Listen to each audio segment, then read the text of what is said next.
6h30, 9h, les matins de France Culture, Quentin l'a fait. La question du jour avec Aliette Ovine. Bonjour Aliette. Bonjour Quentin, bonjour à toutes et bonjour à tous. Et ce matin donc direction la maternité. Oui, enfin pour peu qu'elle soit toujours ouverte. Et si vous comptiez vous rendre à Die, à Saint-Claude ou encore à Ganges, mieux vaut passer votre chemin puisque leurs portes sont désormais fermées. Ainsi, de fil en aiguille, la France a vu les 3/4 de ces maternités disparaître en l'espace de 50 ans. Une dynamique qui n'est pas prête de s'arrêter puisque la Cour des comptes a publié un rapport lundi qui préconise de se pencher sur la pertinence du maintien des plus petites d'entre elles pour des raisons que nous allons tenter de comprendre avec vous. Hugo Pilkington, bonjour. Bonjour. Hugo Pilkington, vous êtes géographe de la santé, professeur à l'université Paris 8 Vincennes-Saint-Denis, membre du laboratoire LADIS et également membre du Haut Conseil de la santé publique. Alors il faut bien se rendre compte de la carte sanitaire dressée par les maternités en France. Combien en compte-t-on aujourd'hui sur le territoire pour combien de naissances par an, Hugo Pilkington ? Alors, à la dernière enquête nationale périnatale qui reste une référence en la matière, il y avait 462 maternités en France, dont 6 maisons de naissance. J'ai regardé les chiffres de l'INSEE, fin 2022, il y a à peu près le même nombre de maternités. On compte un peu moins de 700 000 naissances en France à l'heure actuelle, pour une réduction du nombre de naissances de l'ordre de 5% sur ces dernières années. Normalement, on est autour de 800 000 naissances quand même. Oui, je crois qu'il y a eu un gros décrochage, entre 2022 et 2023. Ouais. Parmi ces maternités, il faut bien distinguer 4 catégories qui sont numérotées de 1 à 3 en fonction du niveau de soins proposé. Comment ces dernières se répartissent sur le territoire en fonction de ces critères? Où se trouvent par exemple les maternités de catégorie 1 et celles de catégorie 3? Il faut bien voir à quoi servent ces catégories. Alors, ça date d'un décret périnatalité de 1998 et qui veut hiérarchiser et structurer le recours aux soins. Et donc, les maternités de niveau 1, qui sont largement les plus nombreux, sont des maternités qui prennent en charge des grossesses à bas risque, des grossesses qui ne présentent pas de problème.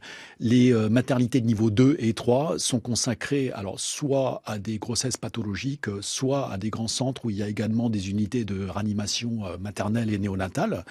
Et ce sont de loin les moins nombreux, mais qui concentrent énormément de naissances et qui sont concentrés dans les zones urbaines.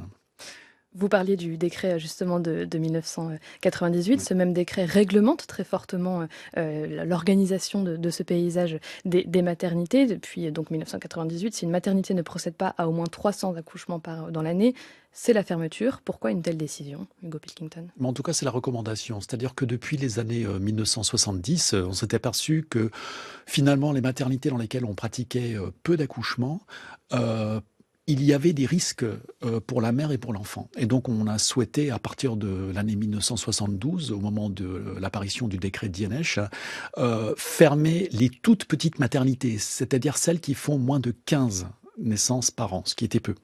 Au fur et à mesure de la mise en place de ces fermetures, on s'est aperçu que le seuil de 300 était un seuil à partir duquel les risques étaient moindres, puisqu'on estimait que les professionnels avaient plus d'habitude de faire des accouchements.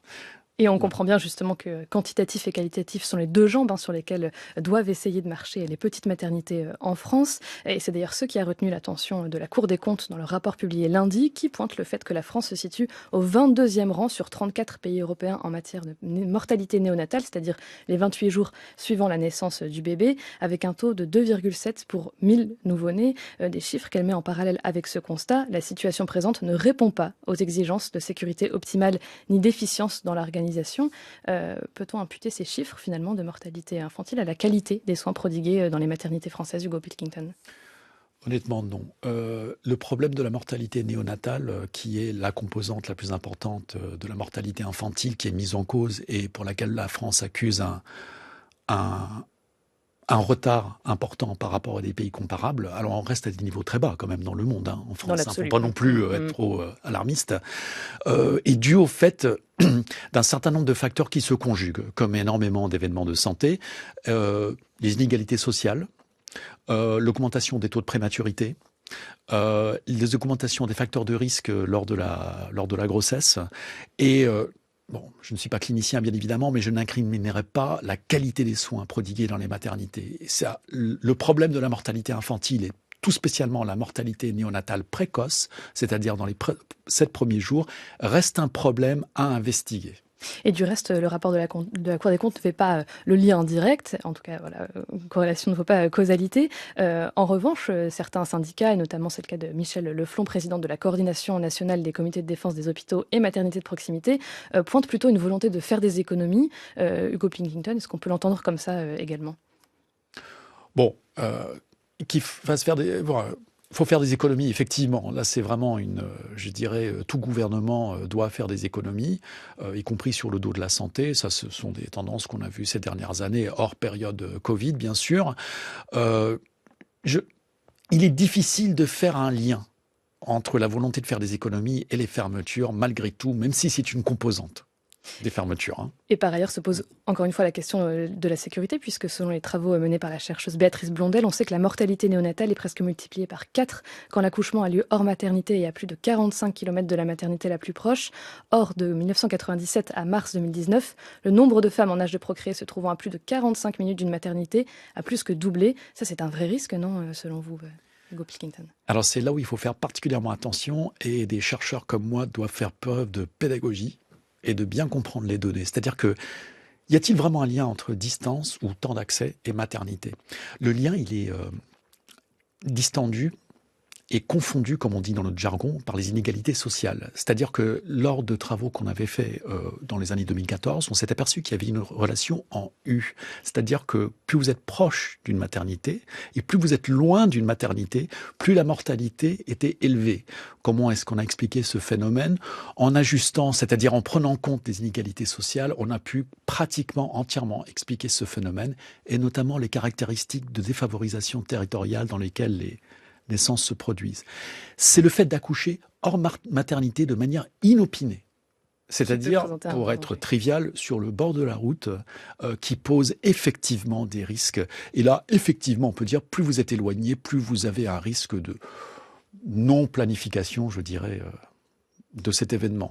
Vous parliez d'inégalité sociale, Hugo Pilkington. Est-ce qu'il n'y a pas un risque de voir finalement les femmes enceintes qui le peuvent, en transférant les petites maternités dans les grandes, finalement un risque d'engorgement, de voir les femmes qui le peuvent aller dans des maternités privées et payantes, et les autres voir un suivi de grossesse moins stable, et devoir se renforcer les inégalités? C'est notamment ce qu'étudie la chercheuse Clélia Gasquet-Blanchard. C'est un vrai risque?